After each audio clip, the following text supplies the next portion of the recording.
Abdadi Alami, c'est une personnalité particulière, attachante d'ailleurs, avec un certain nombre de traits qui le distinguent. D'abord, un engagement, des convictions et, au total, un patriote dont la vie traduit bien ce parcours-là.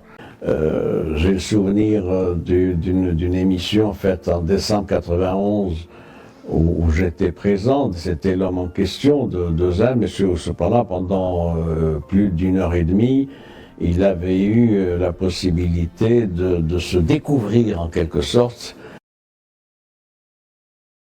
Monsieur Alami, grand commis de l'État pendant une quinzaine d'années, vous avez quitté le service public pour faire du tourisme votre propre affaire. L'un des principaux animateurs du secteur, vous êtes aujourd'hui à la tête de la première chaîne hôtelière du royaume, Dounia PLM, 500 millions de dirhams de chiffre d'affaires par an environ, une capacité d'accueil de plus de 6000 lits. Votre goût prononcé pour l'action, votre audace, vous ont permis de relever les défis difficiles, des défis aussi difficiles que celui du Palais des Congrès de Marrakech, pour ne citer que le plus prestigieux. Vous êtes ambitieux donc, travaillez beaucoup, souvent seul, en dehors du corps professionnel s'entend. Vous n'êtes parti de rien et affichez aujourd'hui des résultats florissants. Diversifiez vos activités, nous verrons lesquelles. À quoi devez-vous votre succès? À votre dynamisme, votre audace, vos méthodes de travail? Je voudrais d'abord vous remercier infiniment de m'avoir invité ce soir. Je voudrais aussi vous dire que je ne suis pas vraiment un homme de communication directe. Je demande donc votre indulgence à vous et aux téléspectateurs si mon expression ou si je mets à un moment donné un détour d'expression, un peu de passion dans ce que je dirais. C'est un patriote parce que il a toujours pensé qu'il fallait faire quelque chose pour ce pays, pour le Maroc. C'était la formule, on s'en souvient, du président Kennedy.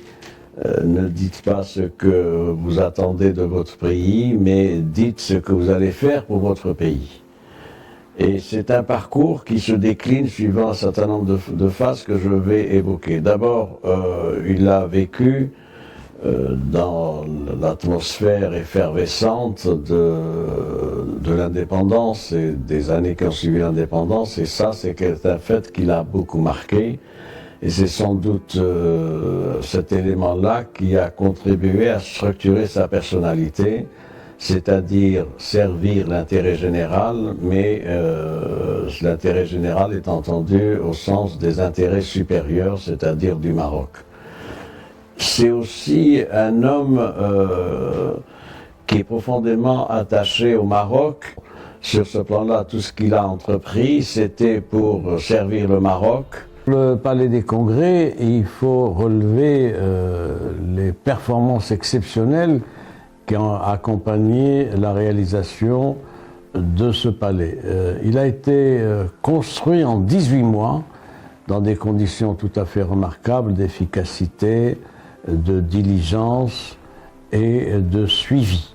Et je puis témoigner qu'Abdadi Alami était présent, c'était un véritable chef de chantier sur place, avec tous les corps de métier, partageant avec eux évidemment le quotidien, sans oublier évidemment les architectes, les bureaux techniques, l'entrepreneur. Sur le chantier, jour et nuit, et tellement on voyait une activité fébrile, et ce n'est certainement pas par hasard que ce congrès s'est terminé si rapidement. Et donc vraiment, je crois de partout dans le monde, les félicitations afflueront, et je crois que vous, Marocains, vous pouvez être vraiment fiers de ce que vous avez réalisé. Peut-être il faut commencer par son parcours. Il a un parcours universitaire et il a fait une licence en droit à la faculté de droit de Rabat. Il a passé le concours d'inspection des finances et il a été inspecteur des finances. Donc à ce titre-là, une période où ce département était un département important. un département, j'allais dire, régalien, d'entreprise, d'édification d'un État et d'une économie. Il a dirigé, par exemple, Maroc Tourisme pendant une bonne dizaine d'années. Et c'est à partir de ce passage-là, de plusieurs années au sein du département des finances, mais dans ce qui est du secteur du tourisme, qu'il a dirigé Maroc Tourisme et que il a décidé ensuite de basculer, si je puis dire, dans le secteur privé, toujours avec l'idée de promouvoir ce secteur touristique qui, à l'époque, n'était pas considéré comme prioritaire compte tenu des éléments qui se posaient à l'époque, dans les années 60 et 70, à l'économie nationale. Pourtant, il a été un pionnier, et il a commencé donc sa carrière comme opérateur international de gestion et de promotion hôtelière avec un partenaire étranger qui était Elie de Rothschild, et il a mis en place donc des sociétés de gestion. Il s'est vu confier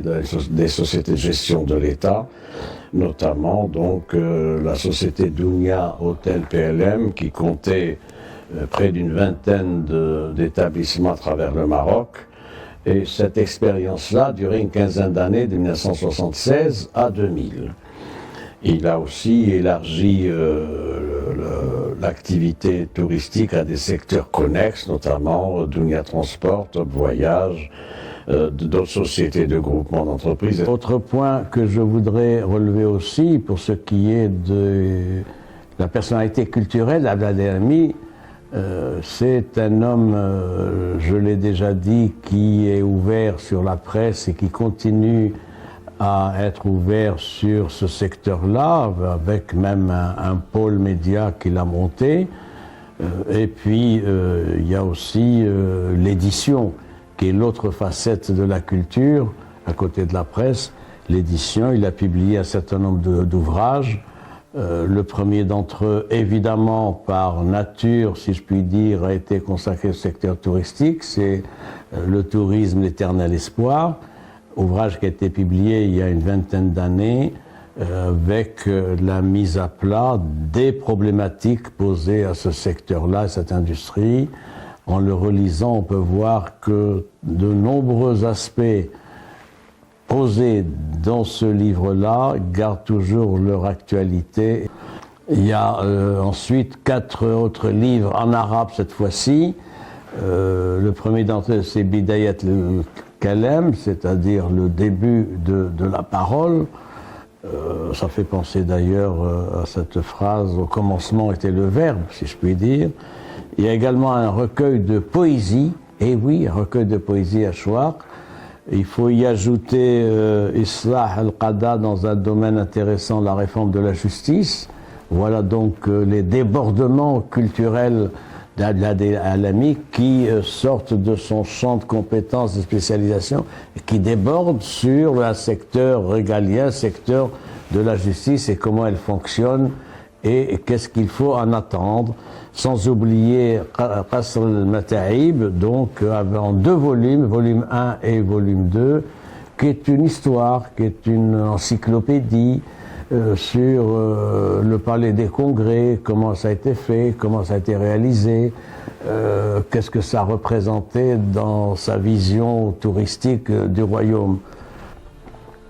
Dernière facette de la personnalité complexe et plurielle d'Abdel Alami, il s'est risqué, si je puis dire, à investir le domaine de la chanson marocaine. C'est ainsi qu'il a été le producteur de 2 chansons. L'une, c'est Sidi Oussid Siadi, et la deuxième, c'est Hnaf al-Maghrib. Sidi Oussid Siadi, Malikna رفيع الشان النخوة وحب البلاد وشعب والوطن. سيدي وسيد سيادي ملكنا رفع الشان نخوة وحب البلاد. حبوه لاقي مصان ملك الكبير والصغير وأطيب إنسان. احنا في المغرب. c'est vous dire que c'est de découverte en découverte, dans des domaines inattendus, que peut être appréhendée la personnalité d'Abdel Alami. Il a continué après ça dans un certain nombre d'entreprises et de réalisations touristiques à Agadir, à Ouarzazate. Ça tient à son état d'esprit, bien sûr, mais ça tient aussi à sa volonté d'être partie prenante dans le débat national. Il y a également un autre élément à relever, avec deux domaines particuliers. Le premier domaine, c'est le domaine associatif. C'est un homme qui a été très actif dans le milieu associatif, en encourageant des associations, donc en étant sponsor d'autres activités, en animant également des associations, en apportant aide et assistance à des jeunes porteurs de projets, mais également, au-delà du domaine associatif, il y a le domaine politique. Il a été un homme engagé dans le débat politique national. Il était responsable du Rassemblement national des indépendants pendant des années à Marrakech, se distinguant par une écoute, par une disponibilité auprès des militants de ce parti et de ses cadres. C'était une voix qui était prise en compte au niveau de la direction de ce parti, du RNI. Tout ça pour dire que le spectre est large. Le spectre est large quant à la personnalité d'Abdel Alami, entrepreneur, promoteur touristique, évidemment, mais aussi un homme ouvert, un homme de dialogue, un homme de principe.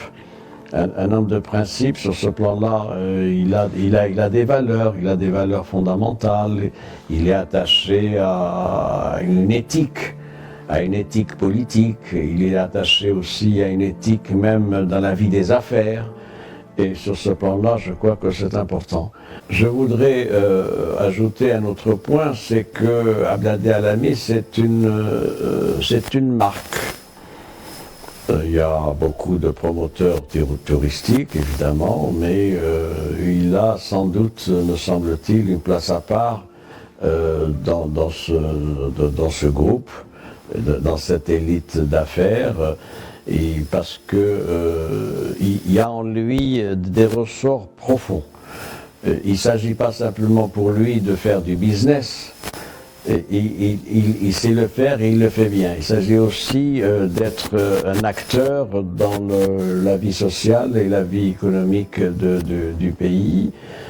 Sur ce plan-là, je dois dire que il y a en lui des qualités exceptionnelles, que j'ai pu apprécier ayant été proche de lui en différentes circonstances, même dans des relations de travail.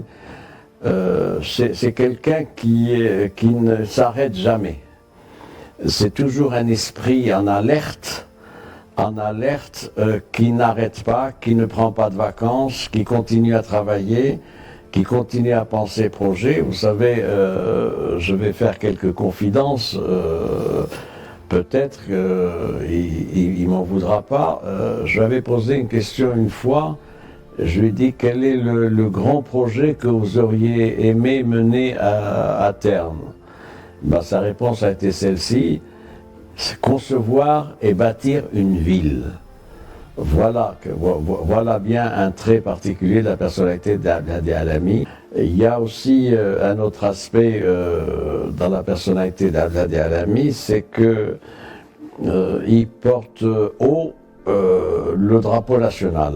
Il y a chez lui une fibre, la fibre est générale, c'est la fibre de tous les Marocains, mais je serais tenté de dire que c'est un Marocain plus, c'est-à-dire avec davantage d'engagement, payant de sa personne, payant de son argent pour mettre en œuvre des campagnes, des opérations médiatiques ou autres, et pour réagir.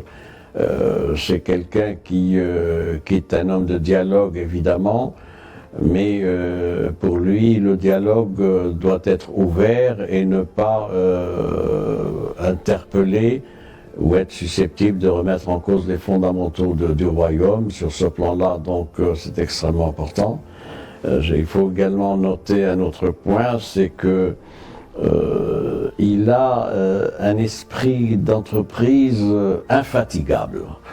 C'est-à-dire que tout le temps, après avoir fini un projet, il a en tête un deuxième ou troisième projet, un aménagement, des résidences. C'est comme ça qu'il a, par exemple, il y a une dizaine d'années, réalisé un grand hôtel à Agadir qui s'appelle Hôtel Prestige. Donc il a pensé cela parce qu'il a estimé qu'il fallait tirer le tourisme marocain vers le haut de gamme et même le très haut de gamme.